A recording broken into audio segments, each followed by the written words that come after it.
బ్రహ్మదత్తుడు గొప్ప బ్రహ్మవేత్త. ఆయన్ని తీసుకొచ్చి 100గురిని కన్యాదానం చేశాడు. 100గురిని కన్యాదానం చేస్తే పాణిగ్రహణం చేయాలి, చెయ్యి పట్టుకోవాలి. ఆయన ఒక్కొక్కరి చెయ్యి పట్టుకున్నాడు. బ్రహ్మవేత్త అయినటువంటి వాడు చెయ్యి పట్టుకునేటప్పటికి లోపల వాళ్ళకి వంకర్లు కల్పించిన వాయువుకి అలా నిలబడలేక సరిగ్గా ప్రసరించాడు.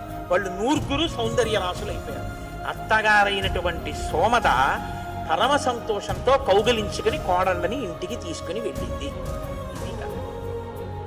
అంటే పుత్రుడి గొప్పతనానికి తల్లి ఎక్కడ శ్లాఘించాలో చూపించింది శ్రీరామాయణం.